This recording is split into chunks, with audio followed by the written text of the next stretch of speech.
하고 또 이르되 우리에게 화로다. 전날에는 이런 일이 없었도다.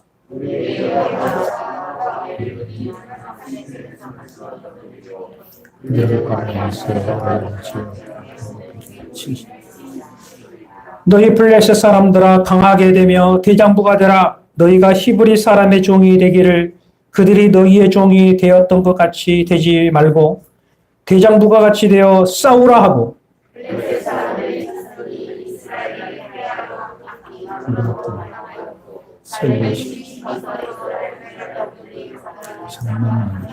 같이 있습니다. 하나님에게는 빼앗겼고 엘리의 두 아들 홈리와 비니아스는 죽임을 당하였더라. 아멘. 이스라엘에 큰 전쟁이 일어났습니다. 그 1차 전쟁에서 수많은 이스라엘 군인들과 백성들이 죽었습니다.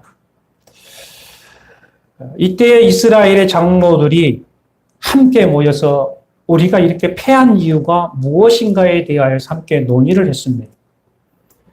그런데 그 논의 가운데 가만히 보니 실로에 있는 여호와의 언약궤가 이곳에 없어서 우리는 전쟁에 패한 것 같다라고 말을 했을 때에 그것에 수많은 장로들은 맞다 하면서 그렇다면 그 실로에 있는 하나님의 언약궤를 이 전쟁터로 가지고 나오자라고 해서 실로에 있는 하나님의 언약궤를 당시 제사장이었던 홈리와 비니아스를 중심으로 해서 진영으로 가지고 들어서게 되었습니다.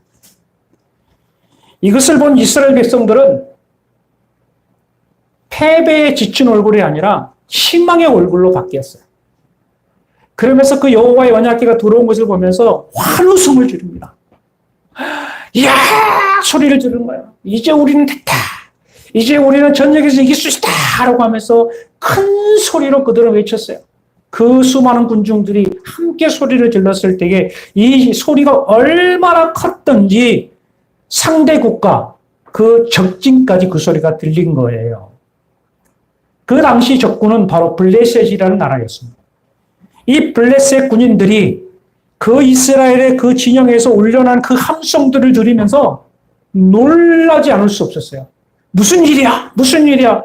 알고 보니까 그 이스라엘 진영에 여호와의 언약궤가 들어왔다라는 것을 알게 된 겁니다. 이 사실을 알게 된 이들은 도리어 두려워 떨기 시작합니다. 그러면서 이렇게 말하는, 이제 우리는 전쟁에 졌다. 저 이스라엘의 여호와 하나님은 전쟁의 하나님인데 어찌 우리가 저 신과 싸워서 이길 수 있겠는가? 마음에 낙담이 온 거예요. 그 상황에 바로 2차 전쟁이 다시 시작이 된 거예요. 이스라엘이 이길 줄 알았습니다. 여호와의 언약궤가 있으니. 백성들이 이길 줄 알았어요. 그런데 웬일입니까? 역시 이스라엘군이 패배하고 말았습니다. 크게 패배하고 말았습니다. 수많은 사람들이 죽어나갔습니다. 심지어 제사장 홈리와 비니아스도 그 전쟁에 죽고 말았습니다. 더 안타까운 것은 여호와의 언약궤까지 빼앗기고 말았다는 거예요. 완전히 참패하고 말았습니다. 지금까지 단 한 번도 여호와의 언약궤를 다른 나라에 빼앗긴 적이 없어요. 그런데 그 하나님의 언약궤를 빼앗겼다는 거죠. 이 날은 이스라엘의 치욕의 날이요, 이스라엘의 수치의 날이요, 이스라엘에게 절망의 날이 되고 말았습니다. 우리 이 내용을 보면서 이런 생각을 해봅니다. 왜 이런 엄청난 일이 일어나고 말았는가? 왜 이런 엄청난 일이 일어나고 말았는가? 우리가 오늘 본문에 생각해 보기 위해서 첫째, 이스라엘과 함께 싸웠던 블레셋이라는 나라는 어떤 나라인가에 대해서 먼저 알 필요가 있어요. 구약 성경을 보게 되면 종종 이스라엘과 전쟁을 치렀던 나라가 블레셋이었습니다. 우리가 잘 알고 있는 다윗과 골리앗의 싸움이죠. 그 거인 골리앗이 어느 나라 사람이냐면 블레셋 장군이에요. 그래서 이 블레셋은 이스라엘의 아주 눈에 가시와 같은 존재고 철천지 원수예요. 철천지 원수예요. 이런 난적과 이 블레셋과 늘 싸움이 있었는데 이 블레셋은 어떠한 민족인가 살펴봤더니 창세기 10장으로 거슬러 올라가게 되면 함의 후손 중 노아의 자녀 중 함이 등장하죠. 그 함의 후손 중 미스라임이라는 아들이 있어요. 그 미스라임이라는 이름이 등장하는데 그 미스라임 그 자손이 가슬리엠이라는 후손이 나옵니다. 근데 그 가슬루힘 자녀 가운데 그 후손이 블레셋이 되는 거예요. 그렇다면 결국은 뭐예요? 블레셋은 누구의 후손이에요? 함의 후손인 거죠. 그런데 함은 누구입니까? 노아 때에 세 자녀를 축복을 해줄 때에 유독 저주를 받았던 아들이 함이에요. 그래서 노아는 함을 저주할 때에 너는 형제들의 종이 될 것이고 형제들의 괴롭힘, 형제들을 늘 괴롭게 하리라 라고 했었죠. 결국은 이 사건 이후로 이 블레셋이 그와 같은 종족이 된 거예요. 이 블레셋은 지중해 쪽 바닷가 해변에 삶을 살았고 특유의 공격성이 있어요. 그러니까 바닷가 사람들은 이렇게 공격성이 굉장히 강해요. 다혈질이고 공격성도 있다 보니까 그 지역이나 그 외의 지역을 굉장히 많은 데를 통합시키는 그러한 나라였습니다.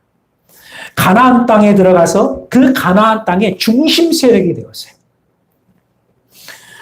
그랬던 이들에게 문제가 생긴 거죠. 어떤 문제가 생겼습니까? 모세와 여호수아 때에 하나님께서 언약을 세우지 않습니까? 그 언약은 다름이 아니라 이스라엘 너희가 가나안 땅에 들어가게 되면 그 가나안 땅에 살고 있는 모든 원주민들을 뭐하라? 진멸하라라고 했어요. 진멸하라. 심지어는 블레셋을 향하여도 뭐라고 말씀하시느냐? 진멸하고 쫓아내라라고 했어요. 몰아내라. 어디로? 해안 지역으로. 가나안 땅에 살지 못하도록 다 몰아내라라고 했죠.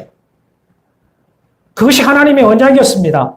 그런데 여호수아와 이스라엘 군대들은 그 말씀대로 지키지 않았어요. 여호수아 23장 10절 이후에 보니까 이렇게 표현합니다. 그들과 더불어 혼인을 하며 피차 왕래하였더라라고 했다. 진멸하라, 쫓아내라, 상종도 하지 말아라 했는데도 불구하고 그들은 도리어 그들과 뭐예요?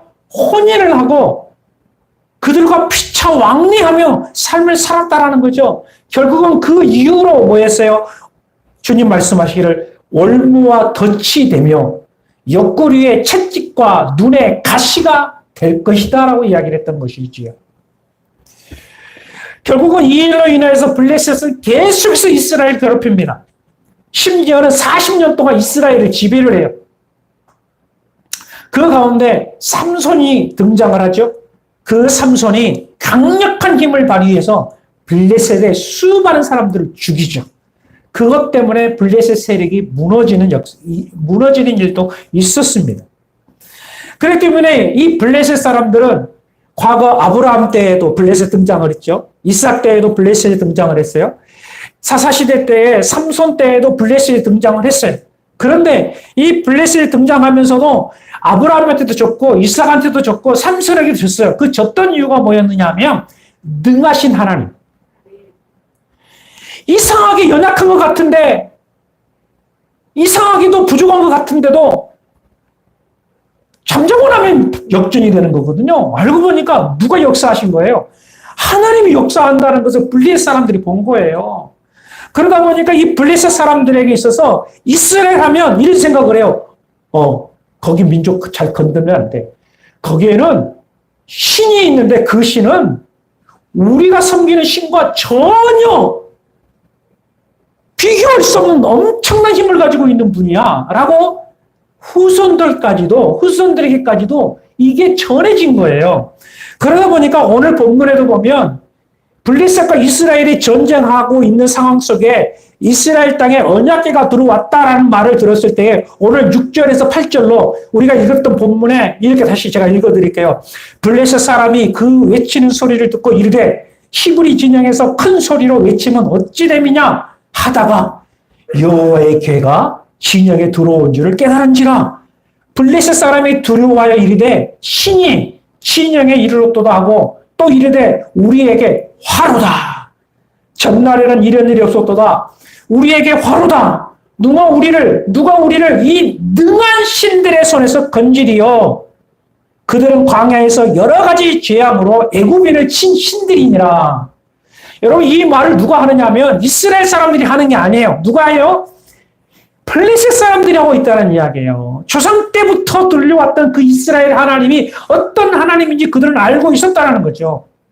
그렇다면 오늘 본문에서 이스라엘이나 블레셋에 의해서 평가되고 있는 하나님은 어떤 하나님이냐 하면, 첫째는 뭐냐면 이스라엘 사람들이 지고 있는 전쟁 중에도 여호와의 언약궤가 있게 되기만 하면 전쟁에 이긴다라는 생각을 들게 하는 신이에요. 여호와의 언약궤가 있기만 하면 된다. 여호와의 언약궤가 들어오기만 하면 우리는 전쟁에 이길 수 있다라고 생각하게 하는 그분이 누구예요? 그들의 신이다라는 거예요. 이것은 이스라엘 사람들만 생각했던 뿐만 아니라 적국 블레셋 사람들까지도 동일한 생각을 한 거예요. 두 번째로는 그들이 생각하는 하나님, 그들이 생각하는 신은 뭐냐면 실제로 전쟁 중에 언약궤가 앞장섰을 때의 모든 전쟁에서 승리를 했었습니다. 여호수아와 그의 군대들이 가나안을 정복할 때에도 그 중심에는 항상 여호와의 궤가 있었어요. 요단강을 건널 때에도 가장 먼저 건넜던 게 여호와의 궤였어요. 여호와의 궤가 앞장설 때마다, 여호와의 언약궤가 앞장을 설 때마다 기적들이 나타났고 하나님의 능력들이 나타났었어요. 그런데 오늘 본문에 이스라엘과 블레셋이 전쟁하고 있는 그곳에 여호와의 언약궤가 짠 하고 나타났어요. 능력이 나타나야 되고 기적이 나타나야 돼요. 하나님의 권능이 나타나야 돼요. 그런데 이상하게도 기적은 일어나지 않았어요. 권능은 나타나지 않았어요. 그 어떠한 하나님의 능력도 나타나지 않았어요. 도리어 맥없이 패배하고 짓밟히고 빼앗기고 말았습니다. 도대체 왜 이런 일들이 일어났을까요? 도대체 이게 무슨 내용입니까? 성경이 왜 이것을 기록해 놓고 있고 성경이 이것을 통해서 우리에게 주고자 하는 교훈이 무엇일까? 여러분, 이거는 우리가 고민해야 합니다.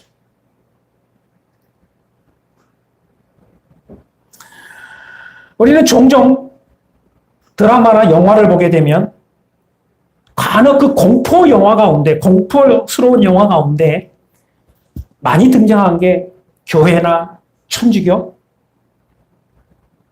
성당, 그리고 십자가가 등장을 해요. 그리고 카톨릭에서 성수가 등장을 해요. 성수 아시죠? 들어갈 때 그들에게 손을 씻거나 이렇게 뭐 하고 그 성수들이 등장을 해요. 좀 그래서 무서운 공포 영화, 뭐 귀신이나 뭐 드라큘라 나오면 짠 하고 등장한 게 뭐예요? 십자가 등장. 막 성수를 뿌리고. 그래서 막 귀신 들리는 사람이 있으면 그들이 말을 합니다. 사탄아 물러가라. 귀신아 물러가라. 이렇게 말을 하죠. 그러면 그 안에 있는 귀신이나 이 드라큘라들이 볼 때는 막 놀래야 돼요. 어떤 뭐 귀신이나 뭐 드라큘라 보면은 아무리 십자가를 내 걸어도 아무리 성수를 불러도 그냥 눈 하나 깜짝 안 하고 비웃고 심지어는 십자가를 빼앗고 그렇죠? 십자가를 막 빼앗고 십자가를 뭐 거꾸로 매달아 놓고 막 그런 여성스러운 영화들이나 그런 것들이 등장을 해요. 그래서 여러분 여기에서 굉장히 우리에게 중요한 것을 보여주고 있는 내용들이 바로 그 내용이에요. 비단 이것이 영화만이 아니에요. 우리들의 삶 속에서도 어떤 사람들은 개인적으로 목걸이 십자가 목걸이를 달기도 하고 나무 십자가를 조그마하게 가지고 소지하고 다니는 사람들도 있어요. 그래서 어디 뭐 무서운 길이나 혼자 가는 길이 있으면 십자가를 붙들거나 십자가를 꼭 잡고 있으면 뭔가 좀 마음에 평안이 있고 뭔가 좀 두려움도 막 사라지고 막 그런 것도 있잖아요. 왜 그럴까요? 이게 왜 그럴까요? 그 이유는 그게 의식적으로 우리의 마음속에 그 의식적으로 뭐냐면 그 보이는 십자가에 능력이 있다라고 생각하기 때문에 그러는 거예요. 그 보이는 십자가에 능력이 나타날 것으로 생각을 하는 거예요. 그래서 그 십자가가 두려움을 몰아내고 그 십자가가 귀신을 몰아내고 그 십자가가 뭔가 기적을 일으키는 것으로 수많은 사람들은 아니 우리들의 의식 속에 그 생각을 가지고 있다라는 거예요.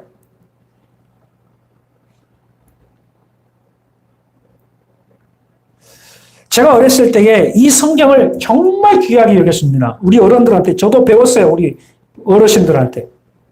그래서 이 성경책을 가지고 다닐 때 항상 가슴에 일하고 다녔어요. 가슴에 품고. 비가 오면 옷 속에 막 품고 다녔어요. 교회를 다니면 모든 성도들은 다 주일이면 교회인이 딱 나타나요. 다 이렇게 가면 딱 교회인이. 요즘은 이렇게 다니는 사람 없어요. 그죠?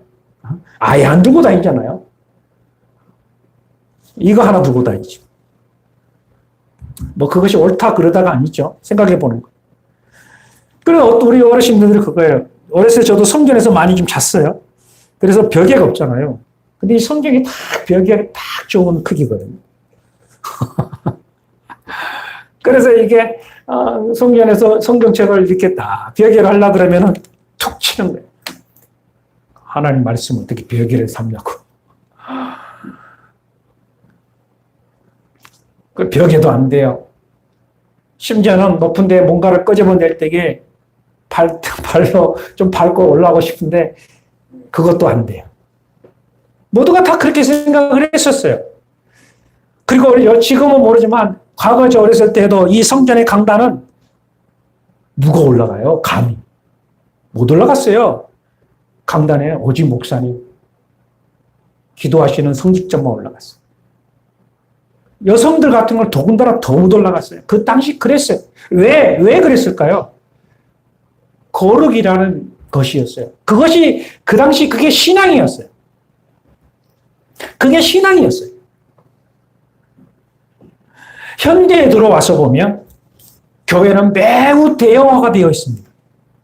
그리고 교회들마다 그 안에 들어가 보면 얼마나 화려한지 몰라요.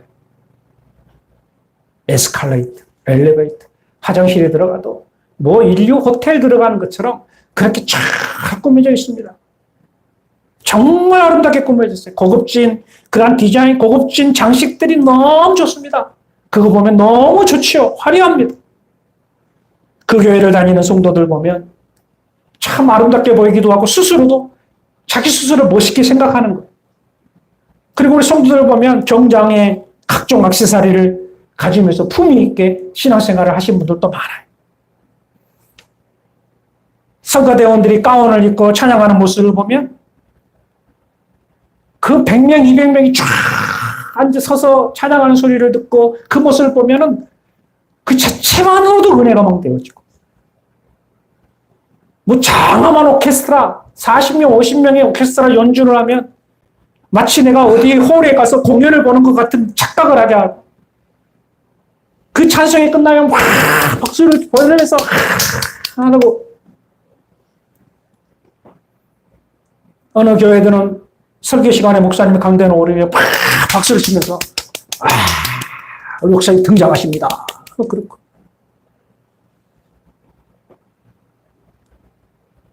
또 중간중간 간증을 하면 그 간증에 모든 사람들이 박수를 치고 그러면서 그런 교회를 다니면 자랑을 하는 거예요. 그 화려한 교회를 자랑하고 그 화려한 교회의 성도됨을 자랑하고 그것이 우리 교회 그 자기의 시스템을 막 자랑하는 거예요. 와 우리 교회는 뭐 이런 것도 있고 저런 것도 있고 이런 시스템이 있고 그곳에 한 멤버라는 것 자체를 막 자랑하는 거예요. 아주 뿌듯해합니다. 여러분 이게 우리 현실이에요. 다 우리가 자랑해요. 이게 자랑거리예요. 이게 우리의 신앙의 모습이에요. 그런데 여러분 그렇다면 상대적으로 현실은 어떠한가? 세상이 보는 교회는 어떠한가라는 거예요. 세상이 보는 성도는 어떠한가? 우리 스스로 자화자찬하고 우리 스스로 만족하고 우리 스스로가 교회의 모습이나 교회 예배에 대해서 이렇게 자화자찬하면서 이야 하나님 받으신다 이런 모습을 갖고 있는 우리들이지만 세상이 보는 사람들이 보는 교회의 모습은 사람들이 보는 성도들의 모습은 어떠한가라는 거예요.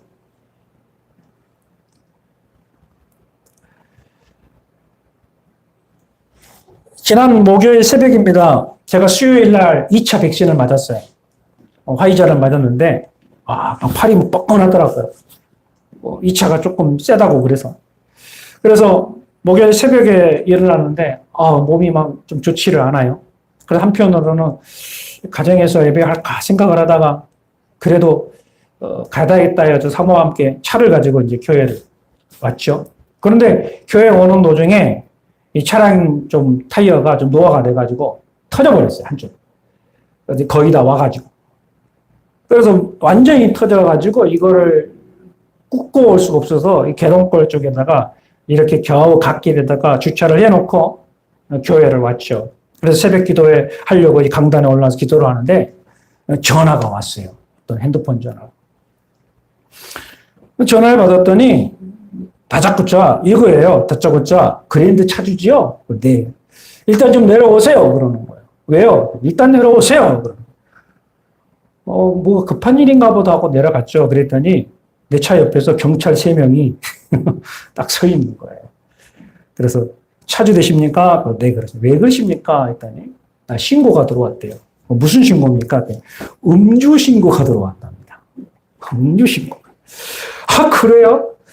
그래서 이제 제가 설명을 했습니다. 차가 이제 이게 기울였겠죠. 한쪽이 벙커가 났으니까 다다다 이렇게 하는 거를. 그래서 제가 자초지종 이야기를 했습니다. 나 이 벙커가 이게 터져가지고 지금 보시라고. 이게 터져서 뚫고 갈 수 없어서 여기다 뒀다. 지금 그러면서 제가 했어요. 나는 여기 교회, 열방교회 목사다. 지금 5시 30분이 넘었는데 새벽 기도를 해야 될 시간이다. 라고 했어요. 그런데 경찰이 그러는 거예요. 다 이야기했어요. 자초지종도 이야기를 했고, 목사라는 사실도 이야기했고, 열방교회라는 위치도 알려줬어요. 그런데 있으라는 거예요. 더 있으라는 거예요. 왜 있어야 되냐 했더니, 음주 측정을 해야 된대요. 내가 뭐 술 먹는 사람처럼 보입니까? 아니, 마스크 있지만 냄새도 전혀 나지도 않고 했어요. 근데 기다리는데 안 오는 거예요. 10분 이상 기다렸어요. 왜 안 오느냐? 여기에 없어서 저 멀리서 가지고 와야 된다는 거예요. 인내의 한계가 오는 거예요, 제가.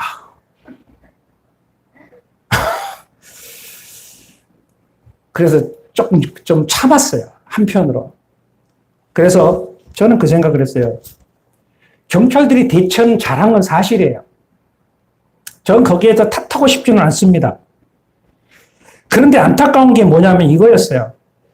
저는 분명히 목사라는 사실을 밝혔고, 예배 시간이 됐다는 시간도 밝혔고, 그리고 뿐만 아니라 제에게는 술이나 그런 것들이 전혀 나오지도 않았고, 그것을 밝혔음에도 불구하고 그들은 그거를 절대 용납을 하지 않더라는 거예요.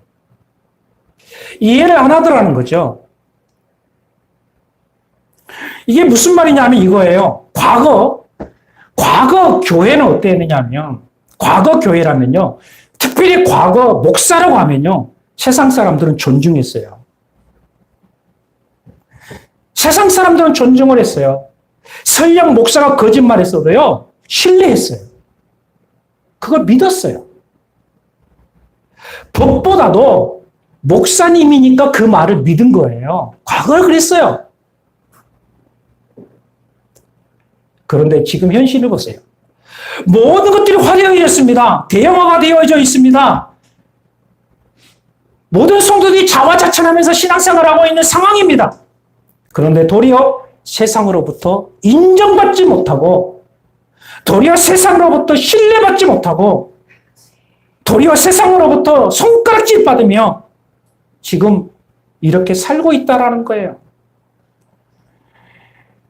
여러분, 이게 무엇이 이렇게 만들어버린 거예요?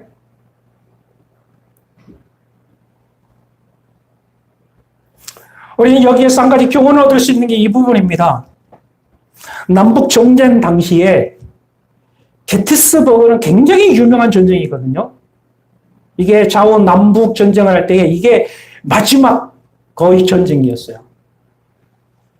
게티스버그 전쟁에서 링컨 대통령이 그 마지막 전쟁을 하면서 참모들과 밤새도록 전쟁에 대한 부분을 함께 계획도 짜오면서 기도했습니다. 밤새도록 함께 기도하면서 작전을 세워 나갔어요. 그래서 회의가 끝나고 난 다음에 흩어지기 직전에 장군 하나가 하나님이 우리 편에 있었으면 좋겠습니다. 라고 이야기했어요. 하나님이 우리 편에 있었으면 좋겠습니다. 그랬죠. 옆에 있는 참모들도 고개를 끄덕끄덕거렸겠죠. 그런데 링컨 대통령이 그의 말에 대받아치면서 이렇게 말을 했습니다. 하나님이 우리 편이기 바라지 말고 우리가 하나님 편이기를 바라라. 하나님이 우리 편이기를 바라지 말고 우리가 하나님 편이기를 바라라. 이 유명한 말을 남겼습니다. 여러분, 하나님이 우리 편이 되기를 원하는 것과 우리가 하나님이 바라시는 마음, 이 하나님 편이 되기를 원하는 것, 여러분 이 차이가 뭘까요? 여러분 이 차이는 어마어마합니다.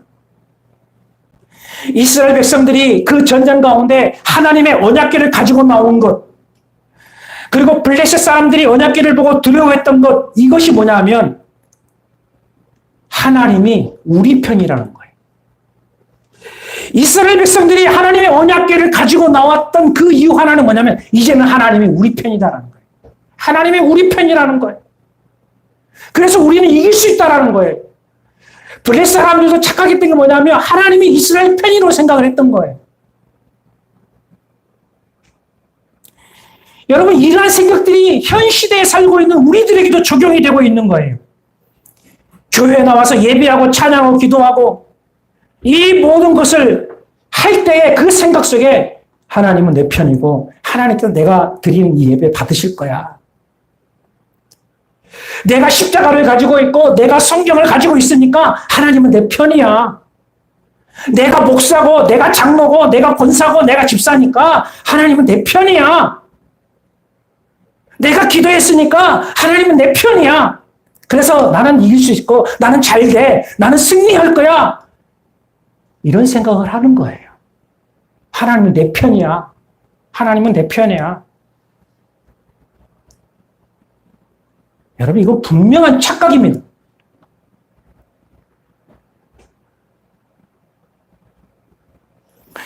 이 착각을 예수님은 분명히 지적하셨습니다. 마태복음 7장 22절 23절.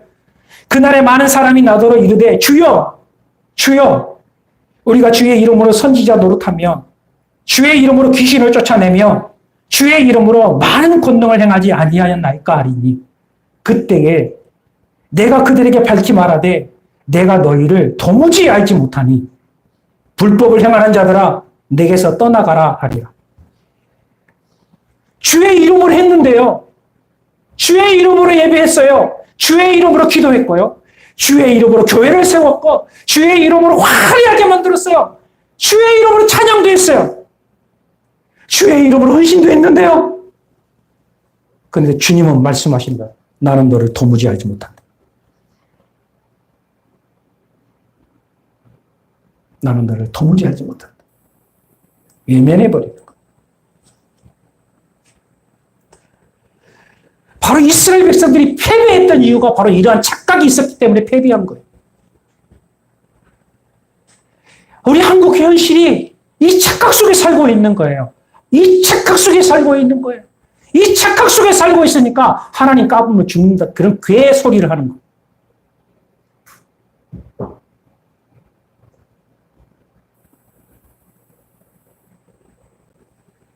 그렇다면 주님이 원하시는 것은 무엇일까요? 주님이 과연 원하시는 게 뭘까요? 그 해답을 신약성경 주님이 말씀하세요. 마태복음 7장 21절 같이 찾아봅시다. 마태복음 7장 21절 말씀.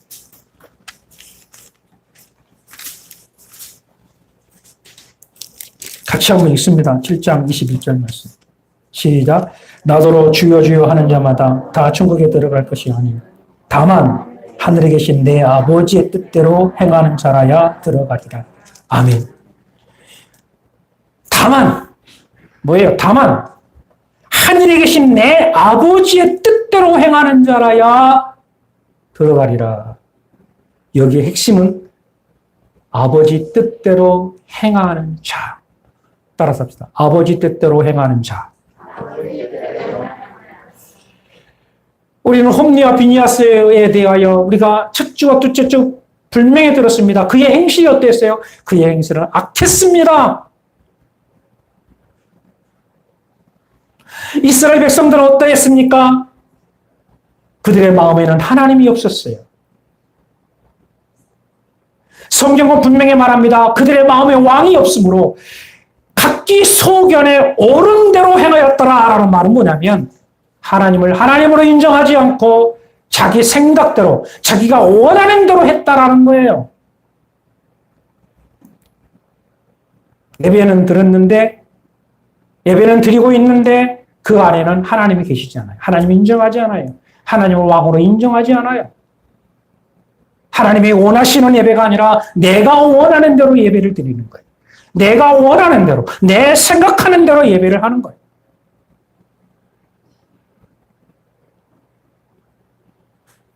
말로는 하나님 뜻대로 생각한다고 하지만 실질적으로는 자기의 생각이 먼저예요. 그럼 내 생각이 먼저가 돼서 내 생각대로 해버려요. 이것이 바로 실패의 원인입니다. 링컨 대통령은 이러한 영적 비밀을 너무나 잘 알고 있었습니다. 그래서 하나님이 우리 편이기를 바라지 말고 우리가 하나님 편이기를 바라라. 여러분, 우리가 하나님 편이 되기를 바라야 합니다. 내가가 먼저가 돼서는 안 됩니다. 하나님께서 원하시는 것, 하나님이 바라시는 것, 하나님이 생각하는 것이 무엇인가라고 하면서 고민하며 매 순간 말씀을 붙들면서 하나님의 뜻이 무엇인가를 생각하면서 삶을 살아가는 사람. 하나님이 생각하시는 사람이에요.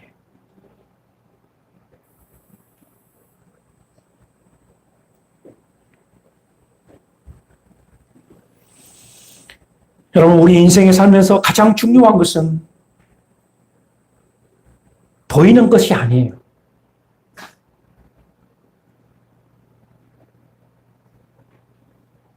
성경책도 아니고 아름다운 교회도 아니고 건물도 아니고 십자가도 아닙니다. 그것이 있다고 해서 그것을 내가 가지고 있다고 해서 그것을 지니고 있다고 해서 하나님이 그것을 기뻐하시지 않아요.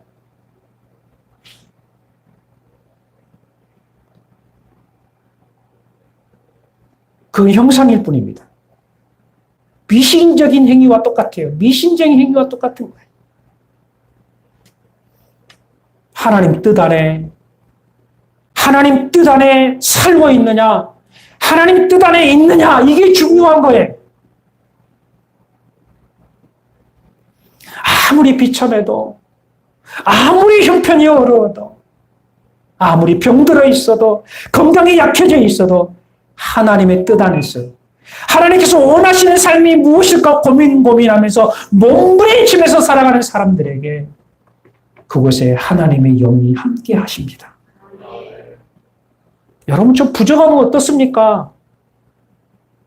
좀 손해보면 어떻습니까? 좀 작은 교회 다니면 어떻습니까? 남들보다 키가 작고 남들보다 많은 걸 가지고 있지 못해도 여러분, 주님을 생각하는 마음이 크면, 주님을 생각하는 마음이 그 누구보다가 크면 주님이 기뻐하세요. 여러분, 주님 편에 서서 주님이 원하시는 순교적인 삶을 살아가시기를 주의 이름으로 축원합니다. 주님, 내가 여기 있습니다. 주님, 말씀만 하십시오. 제가 듣겠습니다. 주님, 오늘도 내 뜻대로가 아니라 아버지 뜻대로 살아가는 하루가 되게 하여 주시옵소서. 매 순간마다 이것이 하나님의 뜻일까? 이것이 정말 하나님이 원하시는 것일까? 고민하면서, 물어보면서